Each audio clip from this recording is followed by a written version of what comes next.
преддверии учебного года премьер Сергей Такоев посетил обновленную спортивную школу «Юность». Ремонтные работы здесь ведутся уже год, здание полностью преобразилось. 2 спортзала, тренерские комнаты, душевые со всеми удобствами. Увеличилось и число раздевалок. Из республиканского бюджета на «Юность» потрачено около 65 миллионов рублей. Также открыто новое футбольное поле с подогревом и трибунами, где поместится 1500 человек. Мы решили сегодня в преддверии начала учебного года посмотреть. В принципе, школа, конечно, обновленная и готова принять все-таки порядка 700 детей.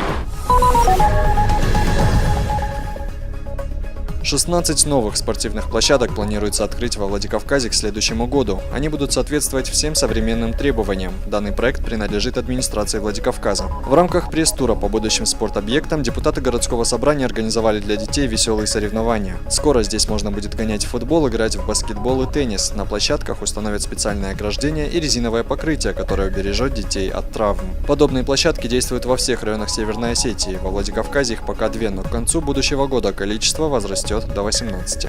В городе 16 округов. Вот в 16 округах мы ставим 16 площадок.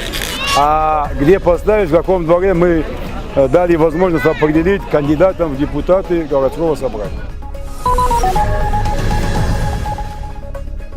Специалисты зафиксировали небольшое отклонение 200-метровой телевизионной вышки во Владикавказе. Причиной стал шквалистый ветер, из-за которого боковая рея мачты опустилась на 25 градусов. Кроме того, изменилась погода. Около 2 недель воздух прогревался до 35 градусов, в результате чего металл расширился. Однако очередная аварийная ситуация на телевизионной мачте угрозы не представляет. В оперативном порядке состоялось совещание руководства государственной телерадиокомпании «Алания», МЧС, Российской телевизионной радиовещательной сети, а также Комитета по информационным технологиям и массовым коммуникациям. Сейчас телекомпания продолжает свою работу в обычном режиме.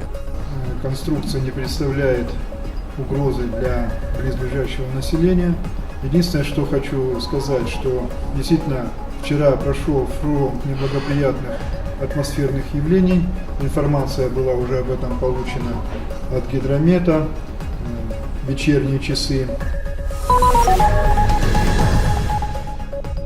Владикавказские дворы по вечерам начали превращаться в настоящие кинотеатры под открытым небом. Все желающие могут абсолютно бесплатно посмотреть любимое произведение осетинского кинематографа. Накануне жители улицы Грибоедова вспомнили комедию, снятую по мотивам осетинских народных сказок «Волшебная папаха». В импровизированном кинотеатре под открытым небом было организовано около 50 мест. Особые места предусмотрительные зрители занимают заранее. Идея создания дворового кино принадлежит Дзамбулату Макоеву. Он признается, показ фильмов пользуется популярностью как у старшего поколения, так и у молодежи.